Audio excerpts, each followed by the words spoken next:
Today, your child has a phone, a gaming console, YouTube, Netflix, thousands of hours of entertainment available the moment they reach out their hand. And yet every parent on earth hears the same two words: I'm bored. Say that out loud for a second. A child with access to more entertainment than any human being in the entire history of the species. Bored. Go back 100,000 years. A child wakes up in a cave with no toys, no screens, no games, no books, no entertainment of any kind.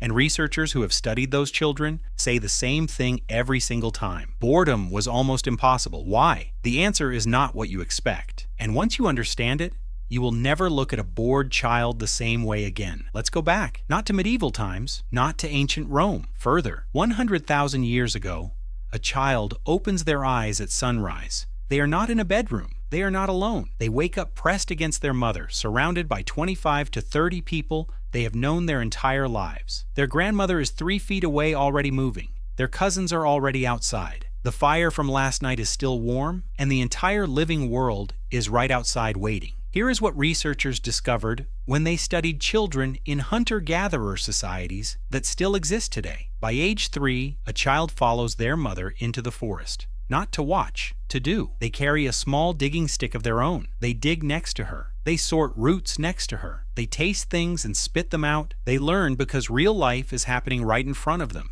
and they are part of it. By age 6, most children can find food on their own. But here is the part that will stop you. By age 8, a hunter-gatherer child had more real responsibility than most teenagers alive today. An 8-year-old boy walked out alone with a small bow. He tracked animals through terrain he knew by memory. He made decisions that affected whether people ate that day. And when he came home with a bird, nobody celebrated like it was special. Because it wasn't special. It was just what an 8-year-old did. Nobody sat that child down and taught them in a classroom.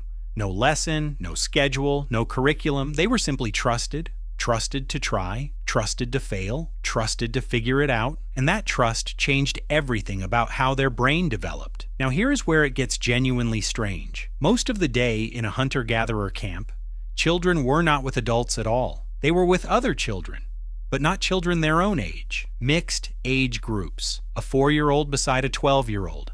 A 6-year-old watching a 10-year-old build a trap from sticks and vines. A 7-year-old copying everything the 9-year-old does. The 12-year-old was not babysitting.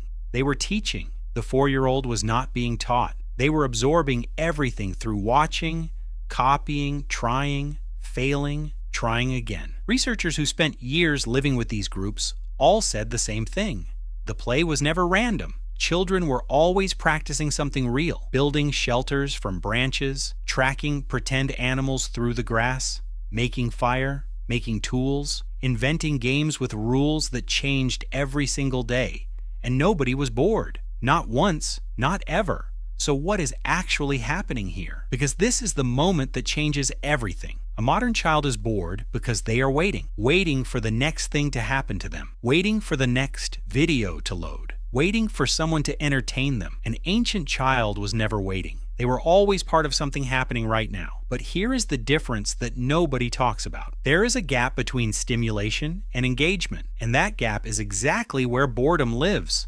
A phone stimulates. Building a real shelter engages. A video game stimulates. Tracking an actual animal through grass engages. Watching someone do something stimulates. Doing it yourself engages. Ancient children were almost never stimulated. They were almost always engaged. The human brain was not built for passive entertainment.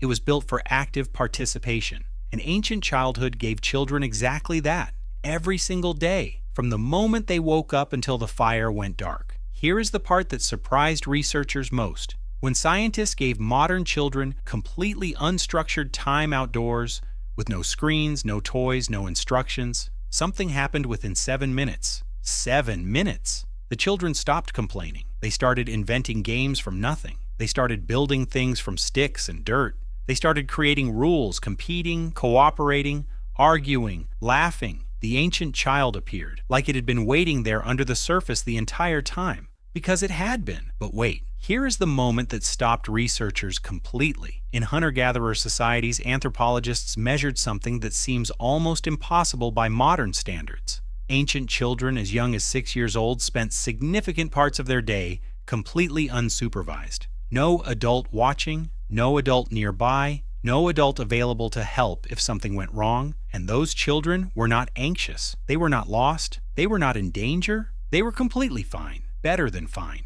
They were thriving because they had been trusted with real independence so gradually and so early that by age 6, it felt completely natural. Modern children are supervised more than any children in human history, and they are also more anxious than any children in human history. That is not a coincidence. Modern childhood did not fail children on purpose. We gave them everything we thought they needed: safety, comfort, entertainment, structure. We filled every hour with something. No empty moments, no unstructured time, no real things to fail at, no small bow, no forest, no chance to walk out alone and come home with something they caught themselves. And in doing all of that, we accidentally removed the one thing ancient childhood never ran out of: something real to do, something that mattered, something that actually needed them. There is a child somewhere right now lying on a couch, phone in hand, 100 options on the screen, and they are bored. Not because they have too little, because nothing they have actually needs them. The ancient child was never bored because the world around them needed them every single day,